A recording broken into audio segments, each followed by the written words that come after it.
Je vais vous parler cette semaine de l'écomusée de la forêt. Je dis musée, donc c'est pas du tout un musée classique avec une simple exposition à l'intérieur. Quand on pense à musée, on pense à vieillerie, on pense à tableau, on pense à objets, on pense à conservation. Les écomusées, par contre, prennent en compte le jour présent. Mais c'est tout sauf un musée du passé où on se contenterait de mettre des objets en vitrine avec des étiquettes et on attendrait comme cela que la poussière se dépose sur ces objets. On a bien d'autres choses à dire que simplement se tourner vers le passé. Mais en fait, la seule idée que nous ayons eue, c'est la notion de territoire, la notion d'espace, la notion de terrain. L'idée, c'est de montrer le passé, le présent et peut-être l'avenir d'un site marqué par une activité qui a été structurante pour une population, pour un territoire, pour une activité économique. C'est un lieu où les gens doivent d'abord se rencontrer entre eux et ils ont aussi une rencontre avec leur passé, un peu dans le but de faire réfléchir sur ce qui est à venir. En fait, notre idée de musée est très prospective. Elle envisage donc le recensement et la mise en valeur du patrimoine pour mieux vivre le présent et pour mieux prévoir l'avenir. Évidemment, on est dans une perspective de musée, de site, de musée de temps présent. Et ça, c'est les fondamentaux qu'on retrouve chez Jean-Henri Rivière, à l'époque fondateur du concept. Et je pense effectivement c'est ce que nous voulons faire, que les gens soient enfin des gens, c'est-à-dire qu'ils puissent prendre la distance nécessaire pour juger de leur vie, pour juger de leur histoire et pour être capables de mieux prévoir leur avenir. Et cela représente donc de ce fait un endroit qui sera un endroit modèle et un endroit où l'homme reprendra contact avec la nature et oubliera un petit peu les soucis qu'il assaillent dans sa vie. Il est certain que nous ne pourrons le faire vraiment qu'en mettant les choses en situation pour que les gens se posent réellement des questions. En somme, ce musée pourrait peut-être s'appeler le musée des questions.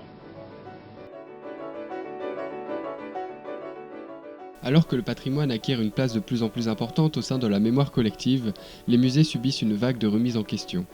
Une nouvelle muséologie émerge et l'écomusée s'en veut l'héritier. Situé à Gardanne, l'écomusée de la forêt naît dans cet élan, qui voit la multiplication de ces institutions et un intérêt à leurs égards de plus en plus grand.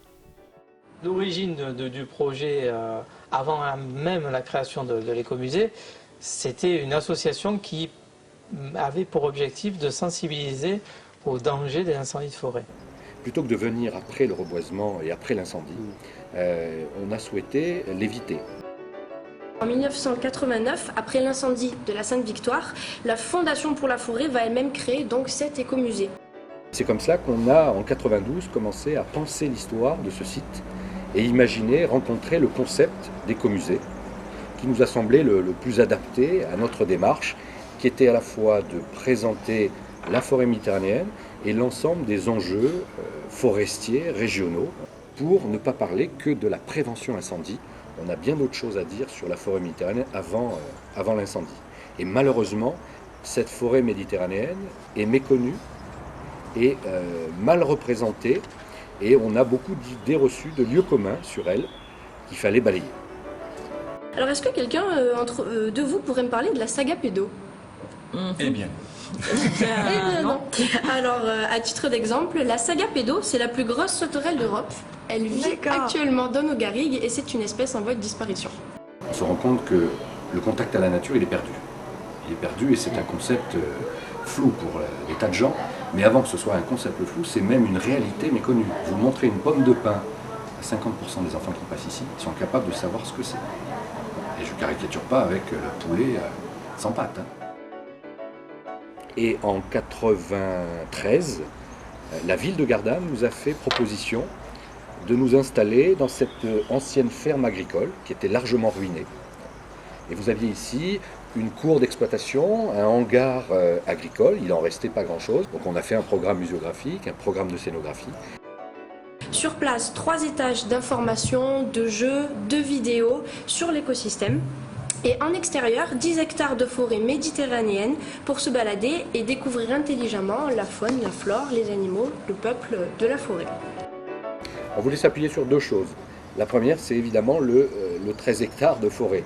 Pour nous, c'était premier. Si on veut parler de la forêt, il faut la montrer, il faut la vivre, la respirer, la sentir. Mais en parallèle, il nous fallait un centre d'interprétation. Donc on a prévu et programmé avec une agence spécialisée un programme muséographique qui était totalement interactif. Et là, évidemment, on a fait appel à des collections, mais peu. On en a fabriqué nous-mêmes et surtout, on a inventé une médiation culturelle, la chair et l'os, c'est-à-dire en gros nos animateurs, nos éco-interprètes, qui sont pour moi premiers. Le plus beau musée du monde ne vaut rien sans la participation d'un accueil, d'une adaptation du discours et d'un calibrage très précis pour les scolaires notamment qui nous visitent. Donc ils vont nous inciter à se poser des questions, à réagir aux problèmes actuels pour nous inculquer les bons gestes. C'est quelque chose qui est interactif. On va pas se contenter d'un discours, on n'est pas des guides, on est des éducateurs en environnement. Donc on va apporter réellement quelque chose et on va également prendre quelque chose. Parce que on arrive aussi à utiliser notre public, à l'inverse, pour savoir ce qu'il y a dans la tête de nos visiteurs. L'écomusée de la forêt est donc un centre de prévention et de pédagogie. À la différence du musée, ces collections sont essentiellement immatérielles. La parole est donc au centre.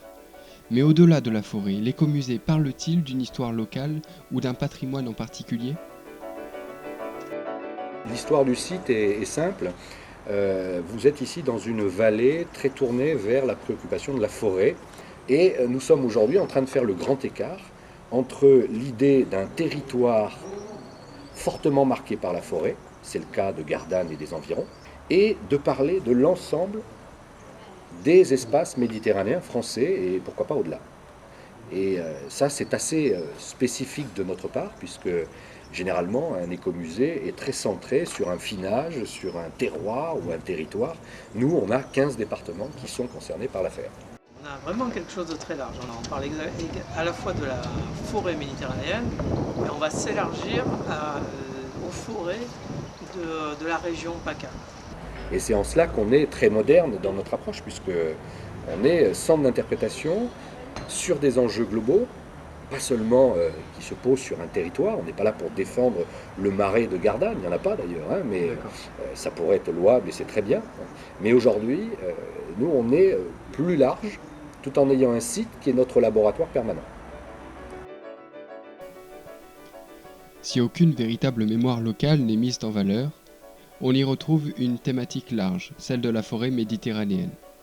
Laboratoire, certes, mais pour y expérimenter quoi et par qui ?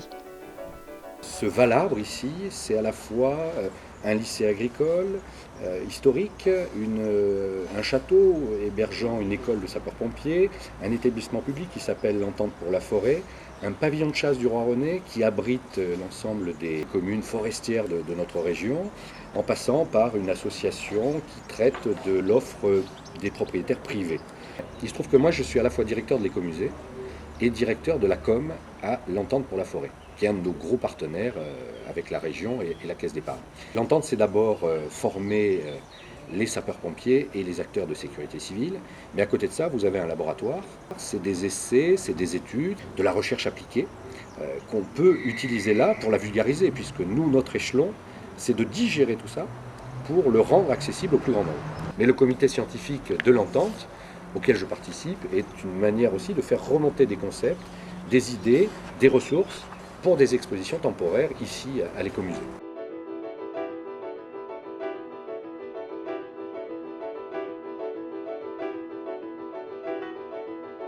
Voilà, et ça, nous, on nous commande une étude ou une façon de faire en communication, où on est partenaire d'une opération partagée, et à partir de là, on va faire des propositions, des actions de com, parce que c'est quand même aussi notre métier, et fort de ce travail-là, on pourra à un moment le traduire en panneaux et en scénographie, à l'usage strictement du musée.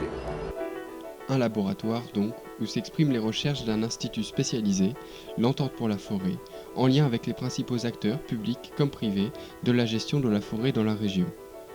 Avec quels fonds le musée a-t-il pu voir le jour et comment arrive-t-il à subvenir à ses besoins ? Parce que derrière ECO, Il n'y a pas écologie, mais plutôt économie.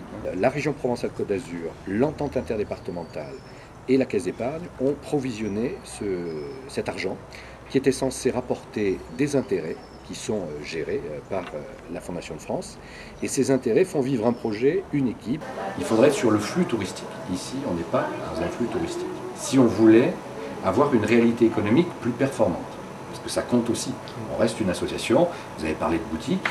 Ici, la boutique, c'est une petite vente, malgré tout.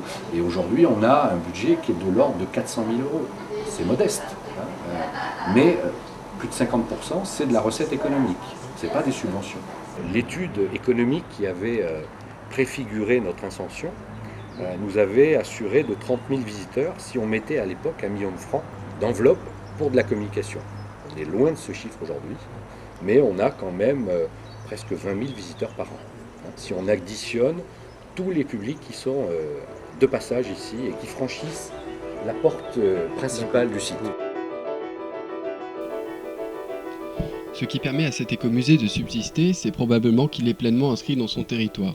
S'il ne présente pas ou peu de collections matérielles, il donne à comprendre tout un pan du patrimoine régional. Même s'il ne se base pas sur la mémoire d'une population, il donne la voix à plusieurs institutions, collectivités locales, instituts de recherche ou associations privées. Les visiteurs y sont accueillis comme des acteurs pour le développement, invités à comprendre le dialogue qui s'effectue entre hommes et forêt. Plus qu'aucun autre musée, tous les sens sont en éveil et il s'agit peut-être avant tout de voir, écouter, sentir et comprendre cette forêt. Peut-on alors encore parler de musée ?